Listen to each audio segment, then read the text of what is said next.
Si quelque chose est accepté par les scientifiques, c'est que la planète Terre a une date d'expiration. Astronomes, biologistes, physiciens, géologues, scientifiques nucléaires, agronomes, entre autres, ont envisagé les possibilités d'événements qui pourraient mettre fin définitivement à la vie sur Terre. Et quelques exemples de ces événements potentiels sont les menaces d'une guerre nucléaire, la collision d'un astéroïde géant avec la Terre, les fléaux, les maladies et la famine, le manque d'eau, les changements climatiques, entre autres. Et tout cela est bien possible. Après tout, des nations comme l'Iran, la Chine, la Corée du Nord et la Russie ont déjà annoncé à plusieurs reprises qu'elles possèdent des armes chimiques à utiliser à tout moment.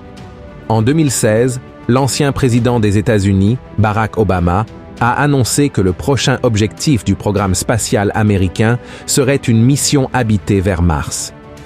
La prévision était que cela soit possible d'ici 2030, mais des partenariats sans précédent avec des entreprises privées telles que SpaceX du milliardaire Elon Musk ont permis d'accélérer de plus en plus les plans.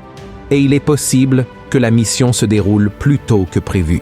Contrairement à la course spatiale qui aurait prétendument conduit l'homme sur la Lune, le voyage vers Mars n'a pas pour but de renforcer l'importance d'un gouvernement ou d'un pays spécifique. Les États-Unis et la Russie, autrefois ennemis en compétition, ont uni leurs forces en septembre 2017 pour construire une base spatiale en orbite lunaire, une étape importante dans le plan d'envoyer des missions habitées vers Mars. L'investissement réalisé par les gouvernements et les entreprises impliquées dans ce projet, tant en termes de temps que de travail et d'argent, est immense. Et tout cet effort ne serait certainement pas fait par simple curiosité. Alors la question qui se pose est la suivante. Pourquoi dépenser des centaines de milliards de dollars dans une mission presque impossible qui enverra des personnes sur une autre planète sans aucune perspective de retour? La raison qui ne sera jamais clarifiée nulle part est une seule. La seule garantie de survie de l'espèce humaine est d'abandonner la planète Terre et de trouver un autre endroit où vivre. Selon Barack Obama, les missions vers Mars nous apprendront comment les humains pourront vivre loin de la Terre. Mais réfléchissez avec moi à ceci. Ne serait-il pas mieux d'investir tout cet argent dans l'amélioration de la vie ici sur Terre? La réponse est non. Si la conclusion des scientifiques est que notre planète peut cesser d'exister ou devenir inhabitable à tout moment. Elon Musk, l'un des plus engagés dans le projet du voyage vers Mars, a affirmé que coloniser la planète rouge est essentiel pour préserver la race humaine et garantir la continuité de la civilisation. Il a clairement déclaré: il est important d'avoir une base autonome sur Mars, car cette planète est suffisamment éloignée de la Terre et la survie y est plus assurée que sur une base lunaire. En cas de Troisième Guerre mondiale, nous voulons nous assurer qu'il existe suffisamment de graines de civilisation humaine quelque part.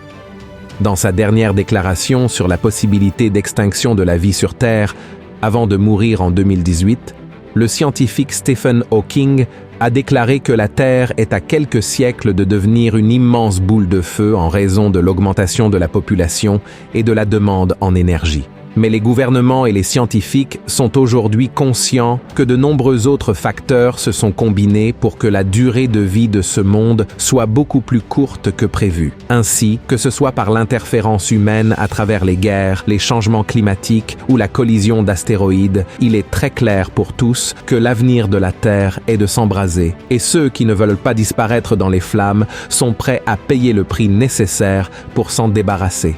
Toutes ces projections scientifiques confirment ce que la Bible disait déjà il y a des milliers d'années. Ce monde finira par être consumé par le feu. Le Seigneur Jésus-Christ lui-même l'a affirmé en parlant de la fin des temps. Voyez ce qu'il a dit. « Je suis venu jeter un feu sur la terre, et qu'ai-je à désirer s'il est déjà allumé ?» L'apôtre Pierre, par la révélation de l'Esprit Saint, a parlé de cet événement. Voici ce qui est écrit dans 2 Pierre, chapitre 3. Le jour du Seigneur viendra comme un voleur. En ce jour, les cieux passeront avec fracas, les éléments embrasés se dissoudront, et la terre, avec les œuvres qu'elle renferme, sera consumée. Puisque donc toutes ces choses doivent se dissoudre, quelles ne doivent pas être la sainteté de votre conduite et votre piété, tandis que vous attendez et hâtez l'avènement du jour de Dieu, à cause duquel les cieux enflammés se dissoudront et les éléments embrasés se fondront. Mais nous attendons, selon sa promesse, de nouveaux cieux et une nouvelle terre, où la justice habitera. La pensée des gouvernements et des scientifiques n'est pas fausse. Ce qu'ils ne savent pas, cependant, c'est que non seulement la Terre est menacée, mais tout l'univers l'est également. Les cieux seront aussi dissous, c'est-à-dire que les étoiles, les satellites et les autres planètes ont tous leurs jours comptés. Oui, mes frères, la Terre finira en feu et l'humanité doit trouver un autre endroit où vivre. Mais cet endroit n'est pas Mars, c'est un nouveau ciel et une nouvelle terre que le Seigneur Jésus a préparé pour nous. C'est dans ces lieux que Jésus emmènera ceux qui ont cru en son nom et ont vécu leur vie en obéissance à ses paroles. Le Seigneur a donné la vision suivante à l'apôtre Jean. Puis je vis un nouveau ciel et une nouvelle terre, car le premier ciel et la première terre avaient disparu et la mer n'était plus. Et je vis descendre du ciel, d'auprès de Dieu, la ville sainte, la nouvelle Jérusalem, préparée comme une épouse qui s'est parée pour son époux. Et j'entendis du trône une forte voix qui disait « Voici le tabernacle de Dieu avec les hommes. Il habitera avec eux, et ils seront son peuple. Et Dieu lui-même sera avec eux. Il essuiera toute larme de leurs yeux, et la mort ne sera plus. Et il n'y aura plus ni deuil, ni cri, ni douleur, car les premières choses ont disparu. Et celui qui était assis sur le trône dit « Voici, je fais toutes choses nouvelles. » Et il dit « Écris, car ces paroles sont certaines et véritables. » Et contrairement à ce que beaucoup pensent, vous n'avez pas besoin de faire partie d'un quelconque projet spatial pour être sauvé de la fin du monde que nous connaissons aujourd'hui. Vous n'avez pas non plus besoin d'être ami avec un quelconque milliardaire qui souhaite emmener les gens dans l'espace. Ce que vous devez faire, c'est remettre votre vie entre les mains de Jésus-Christ et devenir son ami intime. Car ce ne sont ni les dollars ni les fusées qui sauveront votre âme lorsque la fin viendra, mais le sang de l'agneau qui a été versé sur la croix il y a 2000 ans. Voici ce que dit la Bible. Car Dieu a tant aimé le monde qu'il a donné son Fils unique, afin que quiconque croit en lui ne périsse point, mais qu'il ait la vie éternelle. Dieu, en effet, n'a pas envoyé son Fils dans le monde pour qu'il juge le monde, mais pour que le monde soit sauvé par lui. Celui qui croit en lui n'est point jugé, mais celui qui ne croit pas est déjà jugé, parce qu'il n'a pas cru au nom du Fils unique de Dieu. Alléluia, je vais t'expliquer exactement ce que cela signifie. Tout d'abord, Dieu t'aime, et il a un merveilleux plan pour ta vie. Dans la Bible, il y a de nombreux passages qui parlent de l'amour de Dieu pour nous. Le plus grand exemple en est quand il a envoyé son Fils Jésus dans le monde pour mourir pour nos péchés. Mais même aujourd'hui, le Seigneur prend soin de toi et tout ce qu'il désire le plus, c'est d'avoir une relation intime avec toi. Amen. Deuxièmement, nous sommes tous pécheurs et nous sommes séparés de Dieu. Il est très courant que les gens croient qu'il existe plusieurs chemins pour arriver à Dieu. Il y a de nombreuses religions dans le monde entier. Et dans chacune d'elles, il y a des gens bons et honnêtes. Ainsi, il peut sembler étrange de savoir qu'ils ne seront pas acceptés au ciel, puisqu'ils font tant de bonnes choses. Mais la vérité est que nous sommes tous pécheurs. Et un seul péché suffit pour nous séparer de Dieu, car il est saint. Voyez ce que dit la Bible. Car quiconque observe toute la loi, mais péche contre un seul commandement, devient coupable de tous. En effet, c'est lui qui a dit « Tu ne commettras point d'adultère » a dit aussi « Tu ne tueras point ». Or, si tu ne commets point d'adultère, mais que tu commettes un meurtre, tu deviens transgresseur de la loi. Et comme tu peux l'imaginer, c'est un grand problème, car nous ne pouvons pas arrêter de commettre des péchés. À un moment donné, nous finissons par mentir, convoiter quelque chose qui ne nous appartient pas, utiliser le nom du Seigneur en vain, et de cette manière, nous ne pourrons jamais obtenir la faveur de Dieu par nos propres moyens. Mais quand tout semblait perdu, la prochaine vérité résout notre problème.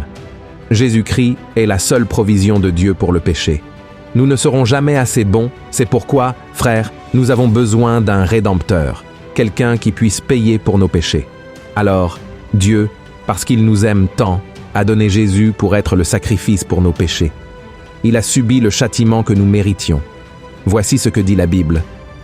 Mais Dieu prouve son amour envers nous, en ce que, Lorsque nous étions encore des pécheurs, Christ est mort pour nous. La mort de Jésus a payé la dette de tous nos péchés passés et même de ceux que nous commettrons à l'avenir. Le troisième jour, Dieu l'a ressuscité des morts et l'a placé à sa droite pour être notre intercesseur. La quatrième vérité que tu dois savoir est que Jésus-Christ est le seul chemin vers Dieu.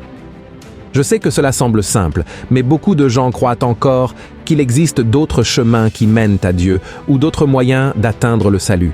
Cette erreur a maintenu les gens éloignés de la vérité de l'Évangile. Jésus a dit qu'il est le chemin, la vérité et la vie, et que personne ne peut aller au Père sinon par lui. Par conséquent, il est nécessaire de comprendre qu'être une bonne personne, croire en Dieu et faire de son mieux pour le servir ne suffit pas pour être sauvé. Il est nécessaire d'accepter le Fils de Dieu, Jésus, comme le seul chemin et moyen de salut pour l'humanité. Voici ce qui est écrit. Le Père aime le Fils, et il a remis toutes choses entre ses mains. Celui qui croit au Fils a la vie éternelle. Celui qui ne croit pas au Fils ne verra point la vie, mais la colère de Dieu demeure sur lui. Et la cinquième vérité est que vous devez recevoir Jésus comme votre seul Seigneur et Sauveur. Pour habiter au ciel, vous devez recevoir Jésus comme votre Sauveur et le confesser de votre bouche. Voyez ce qui est écrit dans la Bible. Si tu confesses de ta bouche le Seigneur Jésus, et si tu crois dans ton cœur que Dieu l'a ressuscité des morts, tu seras sauvé. Car c'est en croyant du cœur qu'on parvient à la justice, et c'est en confessant de la bouche qu'on parvient au salut, selon ce que dit l'Écriture. Amen. Et maintenant, je veux faire une prière de salut avec vous. Ouvrez votre cœur et priez avec moi. D'accord? Dieu attend d'entendre ces mots de votre part. Jésus, j'ai besoin de toi dans ma vie. Je reconnais que je suis pécheur et je viens devant toi pour confesser mes péchés et demander ton pardon. Je te remercie d'être mort sur la croix pour mes péchés. Je crois que tu es le Fils de Dieu, que tu es ressuscité des morts et que tu es vivant aujourd'hui. J'ouvre mon cœur et je te reçois comme mon Seigneur et Sauveur. Merci Jésus de pardonner mes péchés et de me donner la vie éternelle. Je te demande de guider ma vie désormais et de me transformer pour que je puisse faire ta volonté et non la mienne. Au nom de Jésus, je prie et je remercie. Amen.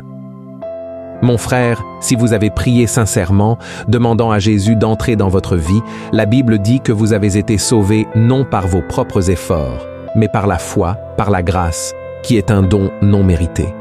Voyez ce que dit la Bible. Car c'est par la grâce que vous êtes sauvés, par le moyen de la foi, et cela ne vient pas de vous, c'est le don de Dieu. Ce n'est point par les œuvres, afin que personne ne se glorifie. Lorsque nous recevons Jésus-Christ, nous naissons dans la famille de Dieu par l'œuvre surnaturelle du Saint-Esprit, qui habite en chaque chrétien. Cela s'appelle la nouvelle naissance et n'est que le début d'une nouvelle vie merveilleuse que Dieu a préparée pour vous. Pour approfondir cette relation, vous devez maintenant lire votre Bible pour mieux connaître Jésus, parler à Dieu dans la prière quotidiennement, partager avec d'autres personnes sur le Christ et la transformation qu'il a faite dans votre vie.